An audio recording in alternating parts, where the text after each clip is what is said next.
कोंकण के गहरे जंगल। वर्ली लोग कहते हैं यहाँ पर पेड़ हर पत्ता एक कहानी रखता है। सबसे पुरानी कहानी वाघोबा की। शेर के रूप में एक ऐसा रक्षक देवता जो जंगल का संतुलन बनाए रखता है।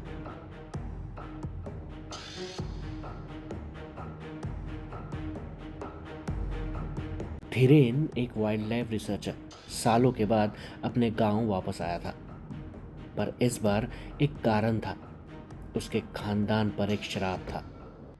56 साल के बाद उसके परिवार का हर व्यक्ति भयानक मौत मरता है, जैसे उसके दादा जो एक अंग्रेज शिकारी के दल का हिस्सा थे। भारत की आज़ादी से कुछ दिन पहले एक ब्रिटिश हंटर ट्रॉफी के लिए कोंकण आया। उसके साथ थे कुछ गांव वाले, जिनमें धीरेन के दादा भी शामिल थे। शिकार एक शेरनी थी, अपने इकलौते बच्चे को बचाने की कोशिश कर रही थी। गोली चली, शेरनी गिर पड़ी। उस पल एक दिव्य प्रकाश ने बच्चे को अपने साथ मिला लिया। ये प्रकाश वाघोबा थे। उस शेर के बच्चे के अंदर सम्मिलित होकर वाघोबा ने जंगल के रक्षक का संकल्प लिया। मरे हुए शेरनी के दांतों में से एक को धीरेन के दादाजी ने अपने पास रख लिया था।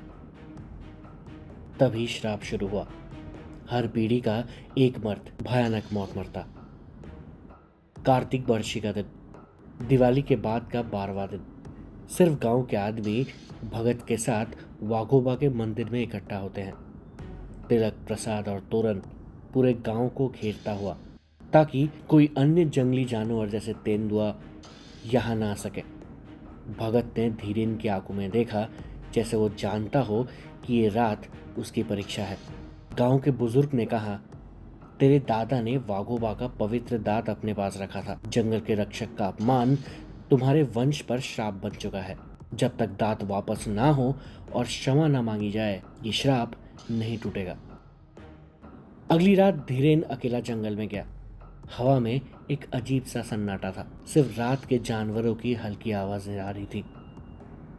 और फिर पेड़ों के बीच दो आग जैसे चमकती आंखें।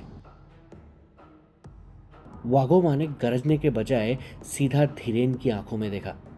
धीरेन ने दांत समर्पित किया और जमीन पर घुटनों के बल गिर गया। मेरी परिवार को मुक्ति दीजिए। मेरे दादा के पाप का बोझ मुझे उठाने दीजिए।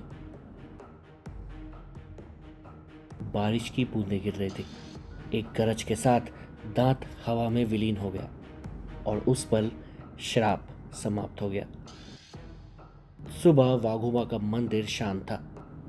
धीरेन ने पहली बार अपनी उम्र का बोझ हल्का महसूस किया और उस दिन से वाघोबा सिर्फ जंगल का नहीं, उसके परिवार का भी रक्षक बन चुका था।